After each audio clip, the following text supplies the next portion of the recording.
अस्सलाम वालेकुम। Chapter number 3 cell structure and function हमारा कंटिन्यू है, जिसमें हम डिस्कस कर रहे हैं सेल ऑर्गेनल्स। सेल ऑर्गेनल्स में लास्ट वीडियो में हमने कवर किया था लाइसोसोम्स। आज की वीडियो में हम करेंगे पेरोक्सिसोम एंड ग्लाइऑक्सिसोम। ये दोनों ऑर्गेनल्स लाइसोसोम से काफ़ी सिमिलर हैं। तो पेरोक्सिसोम क्या है? They are single membrane bound cell organelle having variety of enzymes. Peroxisome एक तरह का सेल ऑर्गेनल है, साइटोप्लाज्म में मौजूद होगा और इसका स्ट्रक्चर कैसा है? ये सिंगल मेम्ब्रेन बाउंड है, इस तरह से वेसिकल की फॉर्म में है। सिंगल मेम्ब्रेन की कवरिंग है और इसके इनसाइड डिफरेंट तरह के एंजाइम्स मौजूद हैं। इसका स्ट्रक्चर काफ़ी सिमिलर है लाइसोसोम से। सिंगल मेम्ब्रेन की कवरिंग है और इनसाइड डिफरेंट तरह के एंजाइम्स मौजूद हैं। नेक्स्ट पॉइंट है लाइसोसोम। किसकी तरह है? ये लाइसोसोम की तरह है। गोल्जी कॉम्प्लेक्स से ओरिजिनेट होगा। हमने बात की थी गोल्जी कॉम्प्लेक्स क्या करते हैं? वेसिकल्स फॉर्म करते हैं ना। तो ये जो ऑर्गेनल है पेरोक्सिसोम, ये भी क्या है? वेसिकल की तरह है। तो ये भी कहाँ से बनेगा, कहाँ से ओरिजिनेट होगा? गोल्जी कॉम्प्लेक्स से। नेक्स्ट है स्मॉलर देन लाइसोसोम। ठीक है, इसका जो वेसिकल का साइज़ है ये लाइसोसोम से अगर हम कंपेयर करें तो कम होगा। नेक्स्ट पॉइंट है प्रेजेंट इन यूकैरियोटिक सेल्स। क्योंकि ये मेम्ब्रेन बाउंड ऑर्गेनल है तो ये यूकैरियोटिक सेल्स में हमें मिलेगा। यूकैरियोटिक सेल्स मतलब कौन से होंगे? प्लांट सेल्स और एनिमल सेल्स। ठीक है, प्लांट और एनिमल सेल्स में हमें ये मिलता है। अब अगर हम बात करें इसका स्ट्रक्चर कैसा है, तो सबसे पहले क्या है? एक मेम्ब्रेन की कवरिंग है। ये मेम्ब्रेन किससे बनी होगी? लिपिड से। यहाँ पर देख सकते हो ये जो कवरिंग है ये क्या है? लिपिड मेम्ब्रेन है, लिपिड की कवरिंग है। और इस मेम्ब्रेन के अंदर एक लिक्विड मौजूद है जिसे हम कहते हैं मैट्रिक्स। अब इस मैट्रिक्स का जो सेंट्रल रीजन है ना, मैट्रिक्स का सेंट्रल रीजन ये थोड़ा ज़्यादा डेंस है। ठीक है, इसकी कंसिस्टेंसी थोड़ी थिक है। इससे हम कहते हैं कोर।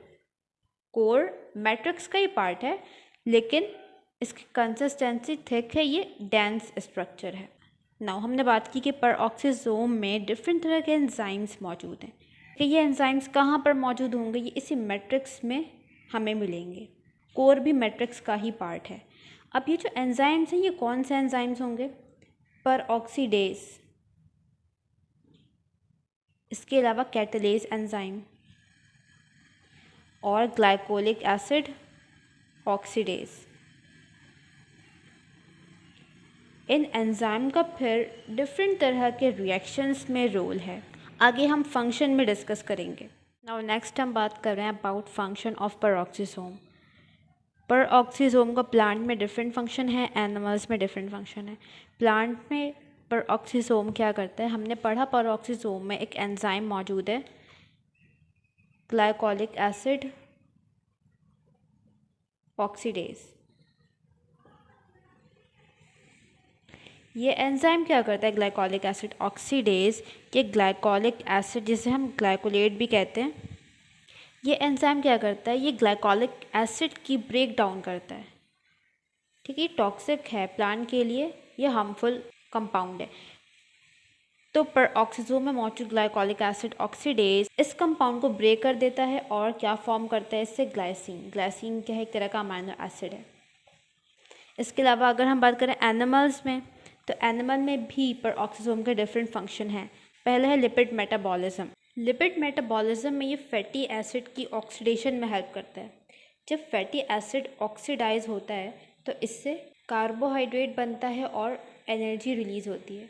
तो पेरोक्सिसोम का एनिमल में क्या रोल है? लिपिड मेटाबॉलिज्म, जिसमें ये क्या करवा रहा है? फैटी एसिड्स को ऑक्सीडाइज करवा रहा है, जिसके रिजल्ट में एनर्जी फॉर्म हो रही है। नेक्स्ट है कोलेस्ट्रॉल और प्लाज्मिनोजन की प्रोडक्शन में इसका रोल है। फॉर्म करने के बाद पेरोक्सिसोम से ये मॉलिक्यूल्स रिलीज होते हैं और साइटोप्लाज्म में आते हैं, जहाँ पर फिर ये अपना फंक्शन परफॉर्म करता है। नेक्स्ट है डिटॉक्सिफिकेशन ऑफ अल्कोहल, जो कि इसका मेन फंक्शन है। डिटॉक्सिफिकेशन ऑफ अल्कोहल, ठीक है, ये क्या करता है? पेरोक्सिसोम में जो मौजूद एंजाइम्स हैं वो अल्कोहल को डिटॉक्सिफाई करते हैं, अल्कोहल की जो टॉक्सिसिटी है उसको ख़त्म करते हैं। फॉर एग्जांपल अगर किसी पर्सन ने अल्कोहल लिया तो अल्कोहल क्या है? बॉडी के लिए हार्मफुल है। तो पेरोक्सिसोम में जो मौजूद एंजाइम्स हैं ये इस अल्कोहल को दूसरे कंपाउंड्स में चेंज करेंगे। इसमें जो एंजाइम्स मौजूद हैं, ठीक है, यहाँ पर ये डिफरेंट कंपाउंड्स में चेंज हो रहा है। और यहाँ पर एक और कंपाउंड बनता है, इसे हम कहते हैं H2O2, हाइड्रोजन पर ऑक्साइड। ये हाइड्रोजन पर ऑक्साइड जो है ये टॉक्सिक मॉलिक्यूल है। ये क्या कर सकता है, ये जाके बॉडी के डिफरेंट मॉलिक्यूल के साथ, जैसे कि DNA के साथ या प्रोटीन के साथ बाइंड हो जाएगा और फिर उनका फंक्शन ऑल्टर होगा, इस तरह से उनका फंक्शन ख़राब होगा।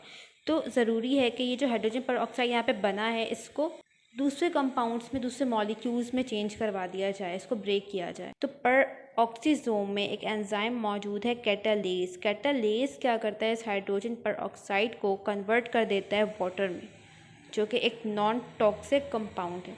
तो इस तरह से अल्कोहल की डिटॉक्सिफिकेशन करवाता है पर ऑक्सीजोम। नाउ नेक्स्ट हम करना है ग्लाइऑक्सीसोम। ग्लाइऑक्सीसोम भी छोटा सा टॉपिक है, पर ऑक्सीसोम जैसा ही है। ग्लाइऑक्सीसोम की अगर हम बात करें तो दे आर स्पेशलाइज्ड पर ऑक्सीसोम।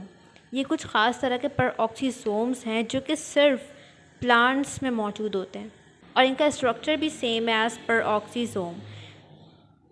सिंगल मेम्ब्रेन की कवरिंग है, लिपिड की मेम्ब्रेन। इनसाइड एक लिक्विड लाइक मटेरियल मौजूद है, that is matrix. Central portion ज़्यादा डेंस है, जिसे हम कहते हैं कोर। तो स्ट्रक्चर इसका बिल्कुल वैसा ही जैसे कि पर ऑक्सीसोम का था, बट ये सिर्फ और सिर्फ कहाँ मौजूद होंगे, प्लांट्स में, ठीक है। ओरिजिनेट फ्रॉम गोल्जी कॉम्प्लेक्स, क्योंकि ये वेसिकल की फॉर्म में है तो ये ओरिजिनेट कहाँ से होगा, कहाँ पर बनेगा, गोल्जी कॉम्प्लेक्स में। नेक्स्ट है present in fat storing tissue. वो टिश्यूज़ जहाँ पर फैट स्टोर्ड है, उन टिश्यूज़ में हमें ग्लाइऑक्सीसोम मिलेगा, क्योंकि इसका रोल है फैटी एसिड्स की ब्रेकडाउन में। इसमें जो एंजाइम्स मौजूद हैं ये क्या करवाते हैं, फैटी एसिड्स की ब्रेकडाउन करवाते हैं, ठीक है। एग्जाम्पल बुक में दी हुई है एंडोस्पर्म। एंडोस्पर्म सीड है ना, सीड का एक पार्ट होता है एंडोस्पर्म। ये बेसिकली स्टोर्ड फूड है, वो फूड जो कि इस सीड को चाहिए होगा जब ये सीड ग्रो करने लगेगा। और ये जो स्टोर्ड फूड है, ये जो एंडोस्पर्म है, ये लिपिड फॉर्म में होता है, लिपिड होता है, ठीक है। इसमें क्या होगा, फैटी एसिड्स होंगे। एंडोस्पर्म में जो फूड स्टोर है वो किस फॉर्म में है, वो फैटी एसिड्स की फॉर्म में। तो अब यहाँ पर रोल आएगा ग्लाइऑक्सीसोम का। ग्लाइऑक्सीसोम क्या करेगा, जो एंडोस्पर्म में फैटी एसिड्स हैं, ठीक है, जो एंडोस्पर्म में एनर्जी स्टोर है फैटी एसिड की फॉर्म में, इसमें जो एंजाइम्स मौजूद हैं, ये एंजाइम्स इस फैटी एसिड को ब्रेक करवाएंगे, उसको कन्वर्ट करेंगे ग्लूकोज में। और फिर जो न्यू प्लांट इस सीड से बनेगा, ग्रो होगा, वो इस ग्लूकोज को as a source of energy use करेगा डिफरेंट तरह के प्रोसेस के लिए। अच्छा, ये जो काम हो रहा होता है फैटी एसिड से ग्लूकोज का बनना, ये एक साइक्लिक मैनर में हो रहा होता है, ठीक है, साइकिल की फॉर्म में हो रहा होता है। इस साइकिल को हम कहते हैं glyoxylate cycle. Glyoxylate cycle. Now यहाँ पर हमारा पर ऑक्सीसोम और ग्लाइऑक्सीसोम कंप्लीट हो गया।